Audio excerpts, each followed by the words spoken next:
The footage Yungeen Ace prayed would never leak is now everywhere, clear as day, showing him with Foolio's shooters before the hit. Remember how one of the shooters ratted him out for placing the hit on Foolio? Ace had that money on his head, Ace had him put that 10K up, told me to slide, told me to smack Food. Well, what Ace was caught saying and planning on the footage will keep him behind bars for life.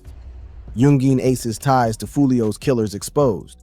A clip now flooding Twitter, YouTube shorts, and even police forums allegedly shows Yungeen Ace mere hours, possibly minutes, before Foolio was ambushed and gunned down, standing casually with two of the three men now charged in the homicide. And this ain't just online noise. One detective reportedly described the coordination behind Foolio's hit as something straight out of a military-style op. And now Ace's name is coming up again, not as a rapper, not as an artist, but as a possible accomplice. Could this clip link one of Jacksonville's most prominent rappers to the very men who executed Foolio in broad daylight, or is this just smoke with no fire? Within minutes of dropping on Reddit's Unsolved Hip-Hop Murders thread, it was clipped, reposted, dissected, and immediately picked up by blogs and IG pages like No Jumper and DJ Academics. The caption that followed was blunt: Yungeen Ace seen with Foolio's alleged killers before Tampa hit. Coincidence? The short in question appears to show Ace at a Jacksonville studio party. Two faces in that video, Sean Gaithright and Davian Murphy, were later named by the Tampa Police Department as armed suspects in the murder of Charles Jones, aka Foolio. And the craziest part, law enforcement isn't denying any of it. At a press conference just days after the shooting, the Hillsborough County State Attorney confirmed they had visual evidence. He even said it on record. Detectives used footage from the scene, license plate readers, and phone logs to identify two vehicles and link them back to the suspects. But now, that same footage is being dissected frame by frame, not by cops, but by the internet. Fans, blogs, and even Foolio's inner circle are all asking the same question. What was Ace doing with them? And more importantly, what did he know before Foolio was executed in a hotel parking lot? But to understand the weight of this footage, you have to understand the history. Back in 2018, Yungeen Ace's brother and two of his closest friends were murdered in a drive-by shooting. It rocked the Jacksonville scene. Days later, Foolio's own cousin, Zion Brown, was shot dead in his home. Foolio opened up about the pain in a heartbreaking interview. That night he died, so that's my head up. I'm like, damn, holding grudges with like that thing, like that shit like crushed me, bro. Fast forward just a few months. Foolio is wearing a Rest in Piss 23 inches shirt mocking Ace's fallen brother. It was no longer about music. It was blood in, blood out. And over the next few years, that blood only flowed thicker. Ace got shot. Foolio got ambushed. Both lost close friends. To the outside world, it looked like beef. But if you watched the videos, read the subtweets, caught the comments on Clubhouse, you knew this was something else. And then Foolio was gone, gunned down in Tampa on what should have been a celebration weekend. As I look up, I just see, you feel me, shooters. I just kept telling him to duck. He wasn't really saying much. I ain't really hear him say really, cause the gunfire was so loud. I already knew when I stopped the car, cause he wasn't responding. I heard him take his last, bro. His driver, Omerta55, later gave a chilling account of those final moments, watching Foolio die in silence as gunfire shattered the car around them. And now, this new footage shows Ace side by side with the men who pulled the trigger. So, what now? Here's where things get even messier, because while Ace has publicly denied any connection to Foolio's death, brushing off rumors as noise and deflecting attention back to his music. In a recent interview, when asked directly about Foolio's death and whether he was involved, Ace said, "People feel like I'm behind a lot, but I'm not. I'm not behind.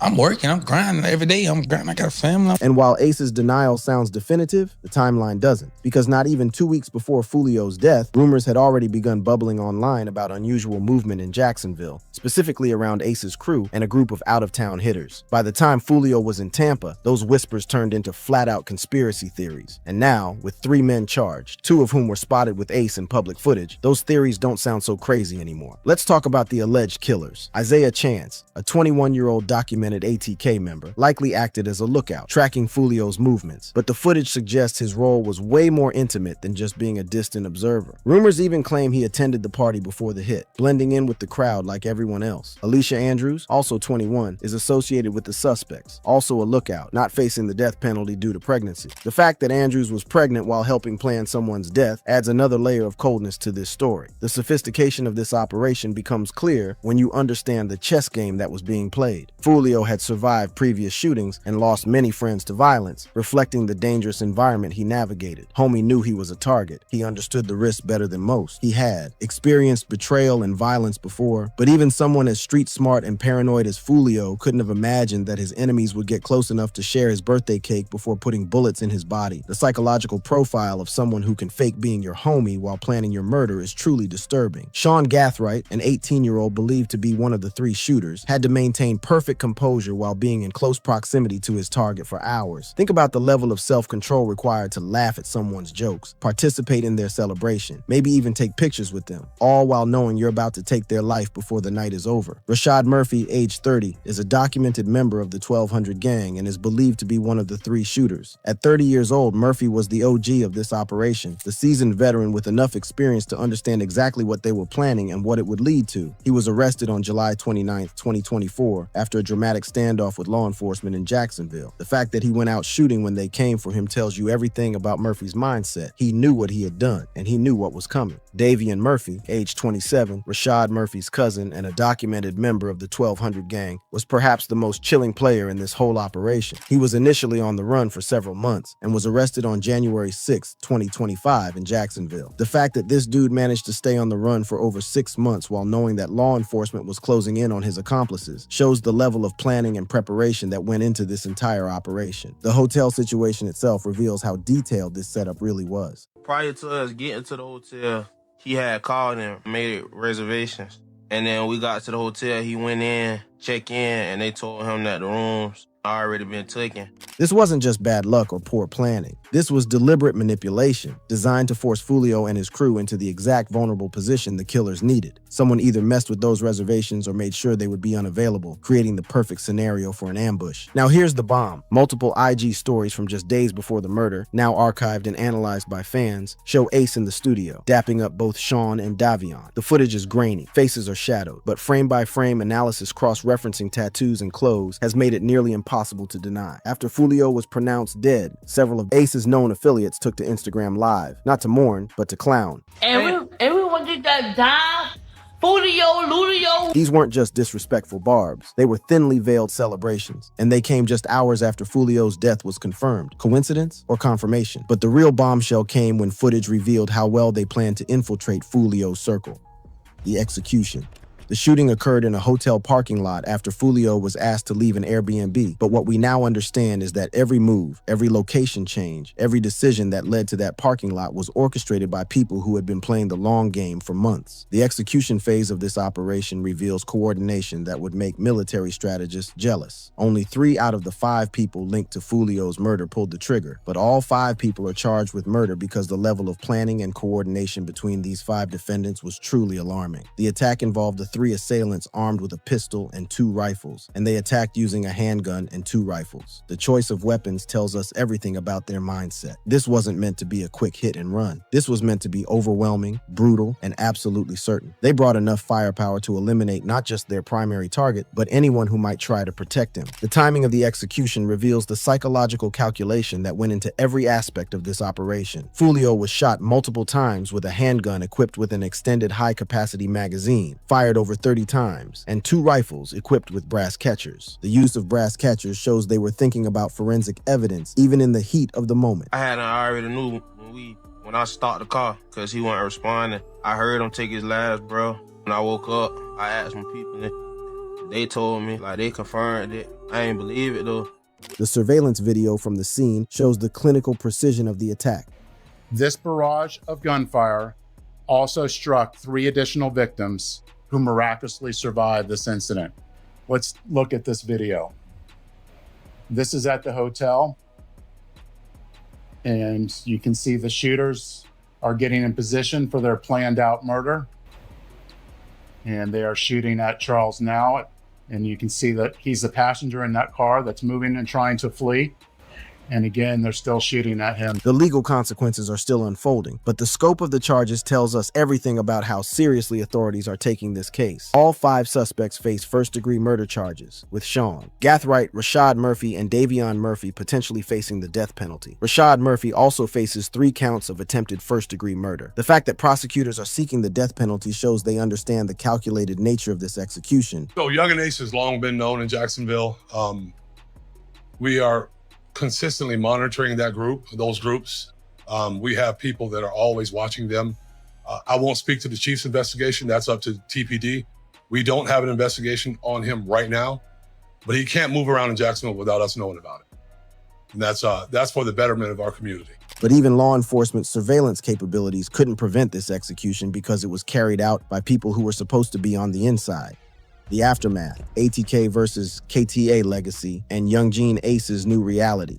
Now that the smoke is cleared and Foolio's body is in the ground, let's talk about what this execution really means for the streets of Jacksonville and how it's changed the entire game for everyone involved. The ATK versus KTA beef didn't start with Foolio's death, and it damn sure didn't end with it either. But what we're witnessing now is a complete shift in power dynamics that's got every player in Jacksonville moving different. The feud between ATK, Ace's top killers, and KTA, Kill Them All, is a violent rivalry between 2 Jacksonville, Florida-based gangs, deeply tied to the local rap scene. But this beef runs way deeper than just music. We're talking about territorial control, drug money, respect, and generational hatred that's been passed down through families like some twisted inheritance. It likely began in May 2017 with the killing of Zion Malik Brown, cousin of KTA-affiliated rapper Foolio, sparking a cycle of retaliatory violence. When you heard about the murder, how'd you feel? I was crushed, cause it's like I could have saved him, like, you know. I could have, like, cause I was like on the phone with him, like he called me, he was like, "Big cuz," that's my cousin, you know what I'm saying? He like, "Cuz, let me come to Daytona with you. I'm trying to come to Daytona." I was mad at him for a dumb reason. Like, I straight told him, "No, bro, you can't come with me. Like, I don't with you right now." Hung up on him. That night he died, so that fucked my head up. This clip shows how personal this beef really was for Foolio. His cousin's death wasn't just another casualty in the streets, it was family, and that made everything that came after much more personal and much more deadly. Rappers like Yungeen Ace and Foolio have used their music to taunt rivals, with tracks like Who I Smoke, ATK, and When I See You, KTA, gaining millions of views. These songs often reference deceased rivals, escalating tensions. The music became a weapon of psychological warfare, with each diss track serving as a public declaration of disrespect that demanded retaliation. Well, after Yungeen Ace gets shot and his brother gets killed, you wore a T-shirt that said "Rest in Piss 23." Yeah. With a picture of him on the shirt. Yeah. Okay. Why do that? It was just like, if you ain't with my hood, you like, it was just like it was just a lot of like talking and like undercover, like a lot of shit being said. So I ain't the type, like, I'm a bold person. I'm gonna put a name on anything I say, you know what I'm saying? Like, people that do tit for tat, sneak this and stuff. When I do something, I'm gonna go all the way, you know what I'm saying? So that's what I did. I went all the way and I addressed it. Yeah. This level of disrespect wasn't just about sending messages. It was about psychological warfare designed to break your enemy's spirit and provoke them into making emotional decisions that would lead to their downfall. But now that Foolio is dead, Yungeen Ace finds himself in a completely different position. The connection to Yungeen Ace adds another layer of street politics to this story. Yungeen Ace has publicly stated he was on good terms with Foolio before his death and denied any role in the murder. But a viral video surfaced featuring an unidentified man wearing a ski mask who claimed to be the shooter and alleged that Yungeen Ace paid him $10,000 to carry out the act. Whether this claim is true or not, it demonstrates how the execution phase of this operation was designed to send messages throughout the entire Jacksonville street scene. I don't know him. I never seen him before in my life. Yungeen Ace's denial of any personal relationship with Foolio creates an interesting contradiction with other evidence. Well, you've never met him in person, and the two of you actually talked on the phone. Never talked on the phone. So when he said that you guys had talked, you're saying that's not true? No, I ain't saying that. No, we don't. He don't. It's like, we done DM'd each other before.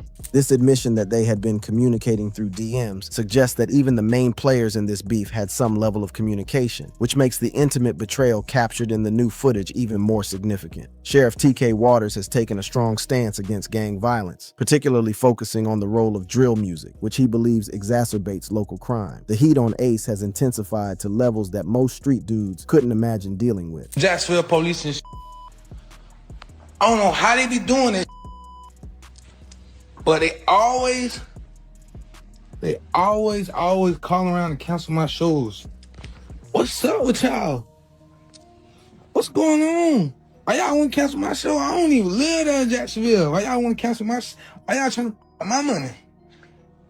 Yeah, man, y'all trying to my life. Cause y'all worry about what I got going on.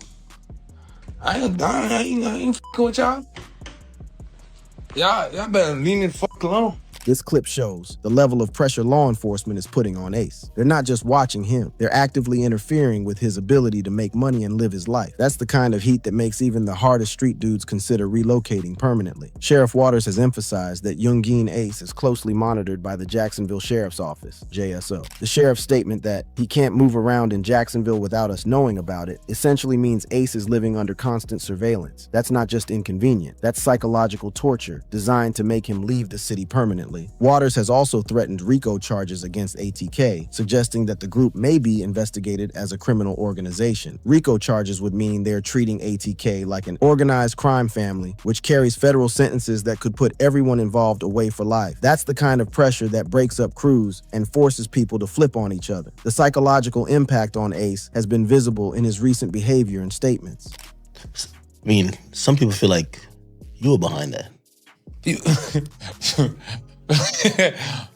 I'm sure, but people feel like I'm behind a lot. Well, I'm not. I'm not behind. I'm working. I'm grinding every day. I'm grinding. I got a family. I'm working. I'm grinding. I'm trying to be big. I'm trying to be big. You can hear in his voice that the constant accusations and surveillance are wearing on him mentally. By all of them and shit, I know this is a tragic loss for them and shit like that. So I hope they get through this grieving. Cause I've been through this before. So I hope they can get through this and find a new stepping stone and be great in life. You know what I'm saying? 'Cause this statement shows a more reflective side of Ace, almost like he's trying to distance himself from the violence and focus on legitimate success. But the streets don't always let you walk away that easily. In December 2024, Yungeen Ace announced the dissolution of the ATK collective, citing internal issues such as the group's failure to cover funeral and legal fees. This announcement represents a major shift in how Ace is moving. Breaking up ATK could be seen as an attempt to distance himself from the criminal organization allegations, but it also leaves him more vulnerable on the streets. That was last week. Yeah, that was. But it's been like, he's dropping. Like, we might need to double back. I haven't been 100% tuned in. So what, there's a lot of Florida going on? A lot of what's the Yungeen Ace? His boys? Yeah, been dropping like 6 of them. This clip suggests that even with Foolio dead, the violence hasn't stopped. Ace's associates are still getting killed, which means the beef is still active and he's still a target. Winning one battle doesn't mean you've won the war. The reality of Ace's current situation is complex. On one hand, he's achieved a level of success that most street rappers never reach. His music has millions of views, he's making real money, and he's building a legitimate career. But on the other hand, he's trapped in a cycle of violence and police harassment that makes it almost impossible to enjoy that success. Like, you never know what can happen. You know, like, it ain't no, you know what I'm saying? We want to kill each other. Nah, we just mutual. This clip from a previous Foolio interview shows how he thought the beef might eventually end peacefully, making his murder even more tragic because it shows he was open to squashing the beef. Now Ace has to live with the knowledge that any potential for peace died with Foolio. The psychological toll of this lifestyle is evident in everything Ace does now. Every public appearance, every social media post, every business decision has to be calculated with the understanding that he's being watched by law enforcement, monitored by enemies, and judged by a public that sees him as either a success story or a cautionary tale. Will he be arrested? Maybe. Maybe not. But one thing is clear. This beef has evolved. What started as a local gang conflict has morphed into a nationally recognized violent rivalry, and law enforcement is treating it that way. Jacksonville Sheriff TK Waters has made ATK a target for potential RICO charges, pointing to their organized criminal activity. It marks a major shift in how gang violence is prosecuted, less like street beef, more like dismantling a mafia. Click on one of the cards on your screen to see more videos like this.